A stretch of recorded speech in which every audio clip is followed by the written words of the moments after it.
আসসালামু আলাইকুম। প্রিসেপ্টরের এই নতুন আয়োজনে তোমাদের সবাইকে স্বাগতম। শিক্ষার্থীবৃন্দরা, তোমরা জানো যে বেসিক ইংলিশ গ্রামার উপরে ধারাবাহিক ক্লাস চলছে। অলরেডি 3টি ক্লাস পাবলিশ হয়েছে। প্রথম 3টি ক্লাসে সেন্টেন্সের গঠন, অর্থ অনুসারে সেন্টেন্স 5 প্রকার এবং গঠন অনুসারে যে সেন্টেন্স 3 প্রকার, এই বিষয়ে বিস্তারিত আলোচনা করা হয়েছে, বিস্তারিত তোমাদের ধারণা দেওয়া হয়েছে। আজকে 4 নম্বর ক্লাস। আজকের ক্লাসের বিষয়টি হচ্ছে অ্যাক্টিভ এবং প্যাসিভ। প্রথম ক্লাসে আমি বলেছিলাম যে সেন্টেন্সকে সক্রিয়তা অনুসারে, অ্যাক্টিভিটি অনুসারে দুই ভাগে ভাগ করা হয়। একটা হচ্ছে অ্যাক্টিভ সেন্টেন্স, একটা হচ্ছে প্যাসিভ সেন্টেন্স। অ্যাক্টিভ সেন্টেন্স কি? যে সেন্টেন্সে সাবজেক্ট সরাসরি সাবজেক্ট নিজেই কোনো কাজ করে। আর প্যাসিভ সেন্টেন্স কি?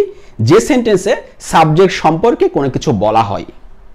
অ্যাক্টিভ সেন্টেন্স সাবজেক্ট নিজেই কাজ করে, আর প্যাসিভ সেন্টেন্স সাবজেক্ট সম্পর্কে কোনো কিছু বলা হয়। চলো আমরা দুটা উদাহরণ দেখি। দেখো, মনে করো একটা সেন্টেন্স হচ্ছে রহিম প্লেস ফুটবল। দেখো এই সেন্টেন্সটার সাবজেক্ট কে? রহিম। ভার্ব কি? প্লে। তাহলে রহিম একটা কাজ করে, কাজটা কি? খেলা করা। কিন্তু যদি এই সেন্টেন্সটাকে আমরা প্যাসিভ করি তাহলে কি লিখবো? তোমরা সবাই প্যাসিভ করতে পারো। সেটা কি? ফুটবল ইজ প্লেড বাই রহিম।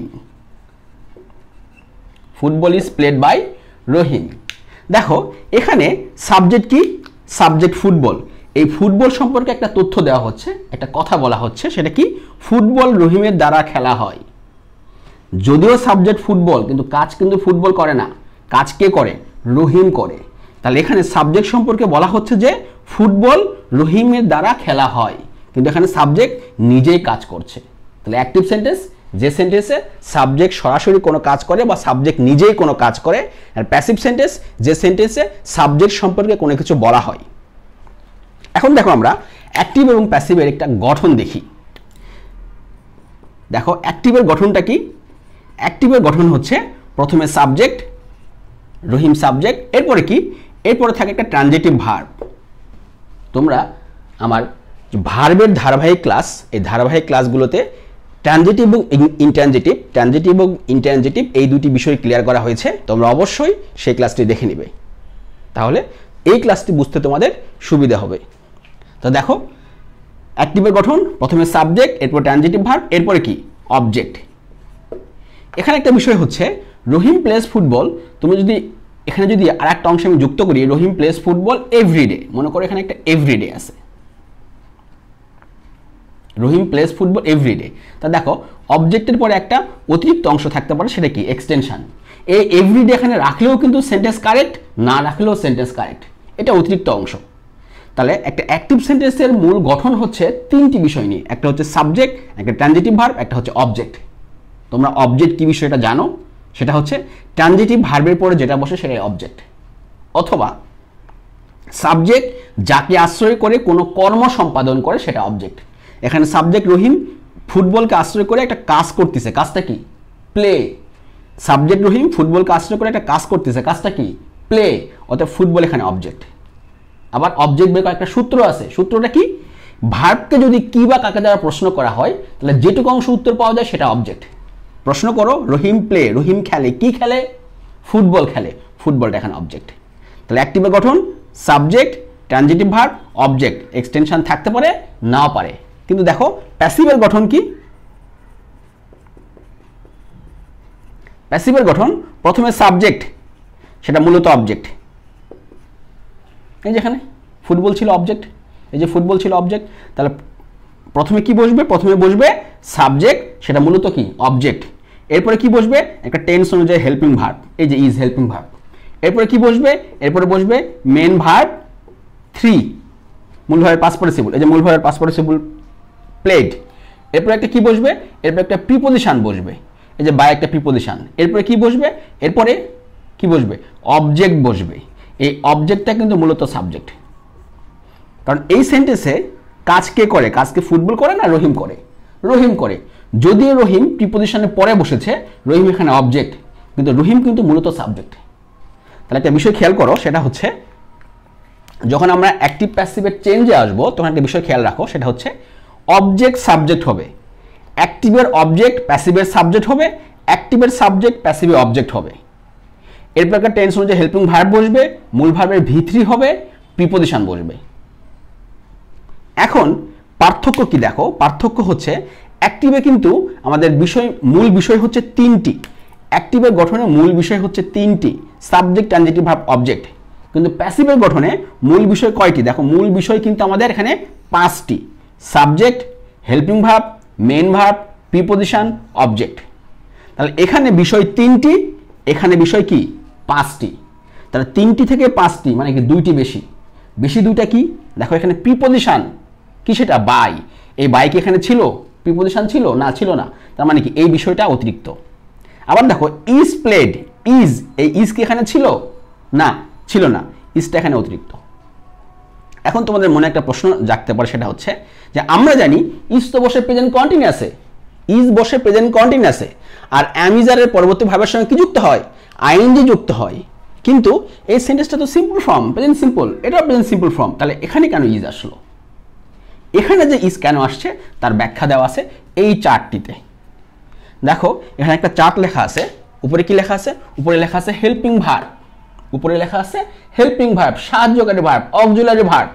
এই অক্সিলারি ভার্ব অ্যাক্টিভে কি বসে, প্যাসিভে কি বসে, এটা একটু ভালো মতো বুঝে নাও। তোমাদের প্রয়োজন হলে এটা খাতায় উঠিয়ে নিতে পারো। ভিডিওটি পজ করে এই যে বিষয়টা, এই বিষয়টা খাতায় উঠিয়ে নাও।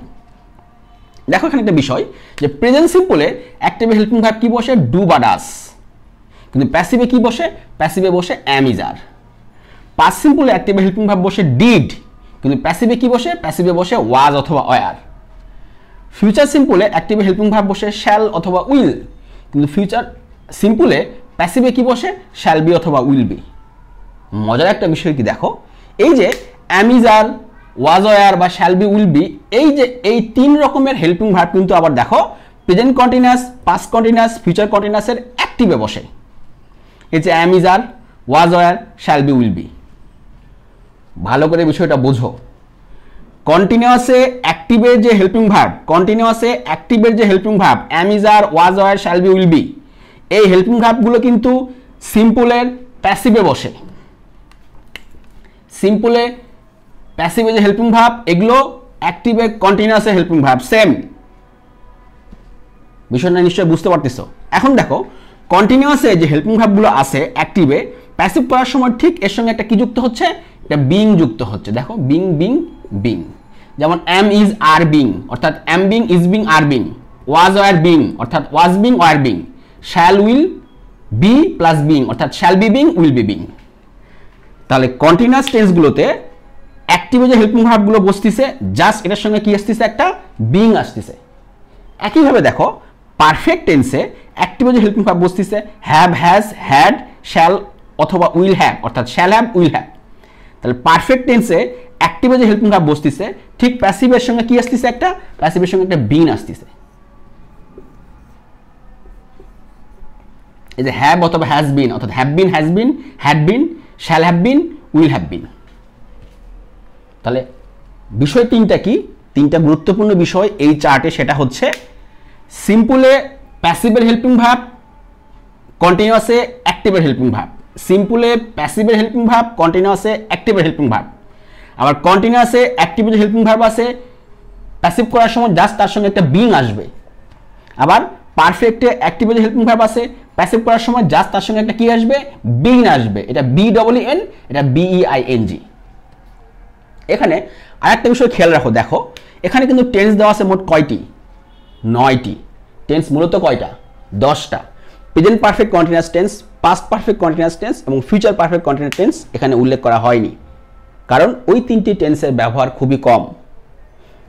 সেজন্য মূলত এই 9টি টেন্সের ব্যবহার বেশি হওয়ার কারণে এখানে এই 9টি টেন্স দেওয়া হয়েছে। আরেকটা বিষয়, এখানে আরেকটা বিষয় তোমাদের ঝামেলা হয়, সেটা হচ্ছে একটা বিষয় খেয়াল করো, এখানে যে 9টি টেন্স দেওয়া আছে 9টি টেন্সের অ্যাক্টিভ মানে কি? অ্যাক্টিভ মানে হচ্ছে নর্মাল আমরা যে টেন্স শিখি এই টেন্স। এখানে অ্যাক্টিভের যে গঠনটা হচ্ছে এখানে টেন্সের গঠন, যে টেন্সটা আমরা শিখি। এখন একটা বিষয় খেয়াল করো, ডু বা ডাস কোথায় বসে? প্রেজেন্ট সিম্পল টেন্সে। প্রেজেন্ট সিম্পল টেন্সে আসলে কি ডু বা ডাজ বসে? সব সেন্টেন্সে বসে? দেখ, আমরা একটা সেন্টেন্স লিখি। দেখো, আমরা যদি এই সেন্টেন্সটা বোঝার চেষ্টা করি, রহিম প্লেস ফুটবল। রহিম প্লেস ফুটবল, এটা কি? প্রেজেন্ট সিম্পল টেন্সে এটা অ্যাফার্মেটিভ, অর্থাৎ হ্যাঁ বোধক। এটা কি? এটা হচ্ছে হ্যাঁ বোধক। দেখো, হ্যাঁ বোধকে কোনো কি ডু বা ডাজ আছে? না, নাই। যদি আমরা এটাকে নেগেটিভ করি তাহলে কি কি লিখবো আমরা? তাহলে লিখবো কি? রহিম ডাজ নট প্লে ফুটবল। দেখো, ডাজ চলে আসছে। যদি আমরা এটাকে ইন্টারোগেটিভ করি তাহলে কি আসবে? ডাজ রহিম প্লে, অর্থাৎ ইন্টারোগেটিভ করবো এইটাকে, এইটা নয়, এইটাকে। Does Rahim play football. একটা বিষয় খেয়াল করো যে এই যে প্লের সঙ্গে কি আছে? আমাদের এই প্লের সঙ্গে আছে এস। যদি কোনো ভার্বের সঙ্গে এস বা ইএস থাকে সে ভার্বটা সিঙ্গুলার হয়। এখানে আরেকটা বিষয় মাথায় রাখো, যদি কোনো ভার্বের সঙ্গে এস বা ইএস যুক্ত হয় সে ভার্বটা সিঙ্গুলার হয়, কিন্তু যদি নাউনের সঙ্গে এস বা ইএস যুক্ত হয় সে নাউনটা প্লুরাল হয়। যেমন পেন, পেন্স। পেন কি নাউন? এস যুক্ত করলে পেন্স, একের অধিক পেন, প্লুরাল। কিন্তু ভার্বের সঙ্গে এস বা ইএস যুক্ত করলে সেটা কি হয়? সিঙ্গুলার হয়। তাহলে কোনো ভার্বের সঙ্গে এস বা ইএস যুক্ত হলে হেল্পিং ভার্ব কি আসে? ডাজ। নেগেটিভের সময়, ইন্টারোগেটিভের সময় কি আসে? ডাজ। নেগেটিভের সঙ্গে নট, হেল্পিং ভার্বের সঙ্গে নট আসে। আর ইন্টারোগেটিভের সময় হেল্পিং ভার্বটা সাবজেক্টের কি হয়? আগে আসে। ইন্টারোগেটিভে হেল্পিং ভার্ব সাবজেক্টের আগে আসে। আর যেহেতু এখানে দেখো ডাজের সঙ্গে নট চলে আসছে, ডাজ অর্থাৎ এস এর ব্যবহারটা হয়ে গেছে, এই কারণে কিন্তু প্লের সঙ্গে আর এস নেই। এই কারণে প্লের সঙ্গে এস নেই। দেখো, প্লে এস আছে? নাই। কারণ এই প্লেস মানেই হচ্ছে ডাজ প্লাস প্লে। যেহেতু আমরা ডাজ আগে উল্লেখ করছি, প্লের সঙ্গে এস থাকবে না। তাহলে যদি এখানে এখন রহিমের জায়গায় আই থাকতো, মনে করো এখানে আই আছে, তাহলে এস থাকবে না। যখন এস থাকবে না তখন কি এস থাকবে না? তাহলে কি হবে? তাহলে হবে I do not play football. আর এখানে কি? Do I. দেখো, তাহলে কি হবে এখন? Do I play football. তাহলে ভার্বের সঙ্গে এস বাই এস থাকলে হেল্পিং ভার্ব আসবে ডাজ, আর এস বাই এস না থাকলে ডু। এই যে I do not play football, do I play football. আবার মনে করো যদি এটা পাস্ট হইতো, আই প্লেড ফুটবল, তাহলে এখানে কি হইতো? তাহলে হইতো ডিড। এখানে কি হইতো? এখানে হইতো ডিড, কারণ এটা পাস্ট সিম্পল টেন্স। আর পাস্ট সিম্পল টেন্সে হেল্পিং ভার্ব কি বসে? ডিড। যখন আমরা ডিড হেল্পিং ভার্ব বসাবো তখন কিন্তু আর প্লেড যে ইডি, এই ইডিটা থাকবে না। তার মানে এই প্লেড মানে হচ্ছে ডিড প্লে। এখন তোমাদের মনে প্রশ্ন জাগতে পারে যে আমি এই কথাগুলো কেন বলছি? আমি তো অ্যাক্টিভ প্যাসিভ সেন্টেন্সের গঠন দেখাচ্ছি। কথাটা বলার কারণ হচ্ছে এইটা। দেখো, এখানে এই দুটা সেন্টেন্স ছাড়া, এই দুটা টেন্স ছাড়া, দেখো এই দুটা টেন্স ছাড়া, অর্থাৎ প্রেজেন্ট সিম্পল এবং পাস্ট সিম্পল ছাড়া আর যতগুলো টেন্স আছে প্রত্যেকটা টেন্সেই কিন্তু সেন্টেন্সে হেল্পিং ভার্ব উল্লেখ থাকে। হেল্পিং ভার্ব সহকারে সেন্টেন্স হয়। যেমন আমি যদি বলি I shall play football, shall helping verb. I am going to school, am helping verb. He is going to school, is helping verb. They were going to school, were helping verb. তাই না? I shall be কি? I shall be playing football, এখানে shall be helping verb. I have done it, have helping verb. He had done it, had helping verb. প্রত্যেকটা টেন্সে helping verb থাকে। 12টা টেন্সের মধ্যে শুধুমাত্র 2টি টেন্সে হেল্পিং ভার্ব অ্যাফার্মেটিভ সেন্টেন্সে উল্লেখ থাকে না, অর্থাৎ অ্যাফার্মেটিভ সেন্টেন্সে হেল্পিং ভার্ব হয় না। হেল্পিং ভার্ব ছাড়াই সেন্টেন্স হয় অ্যাফার্মেটিভ। জাস্ট নেগেটিভ বা ইন্টারোগেটিভে ডু বা ডাজ বা ডিড বসে টেন্স অনুযায়ী। তাহলে বাদ বাকি যে কয়টা টেন্স? 11টা টেন্স। এই যে এখানে কয়টা দেওয়া আছে? 1টা 2টা 3টা 4টা 5টা 6টা 7টা, তাই না? 3 3 6 3 9, 2টা বাদ দিলে কয়টা থাকলো? 7টা। এই 7টার সঙ্গে আমি বাদ দিছি কয়টা? এখানে উল্লেখ করেনি কয়টা? 3টা। তাহলে 7টা 3টা 10টা, অর্থাৎ প্রেজেন্ট সিম্পল এবং পাস্ট সিম্পল ছাড়া বাদ বাকি যে 10টা টেন্স প্রত্যেকটা টেন্সে হেল্পিং ভার্ব উল্লেখ থাকে, কিন্তু প্রেজেন্ট সিম্পল এবং পাস্ট সিম্পলে কোনো হেল্পিং ভার্ব উল্লেখ থাকে না। অ্যাফার্মেটিভ সেন্টেন্সে হেল্পিং ভার্বের প্রয়োজন হয় না অ্যাফার্মেটিভ সেন্টেন্সে, কিন্তু প্যাসিভে কিন্তু হেল্পিং ভার্ব লাগে। Am, is, are, was, were. Passive কিন্তু হেল্পিং ভার্ব ছাড়া হবে না, যে সেন্টেন্সটা আমি একটু আগেই লিখেছিলাম। যেমন দেখো, আই প্লেড ফুটবল, এটা কি? এটা active sentence. I played football, এর অ্যাক্টিভ সেন্টেন্স। যদি এটাকে আমরা প্যাসিভ করি তাহলে কি বলবো? Football was played by me.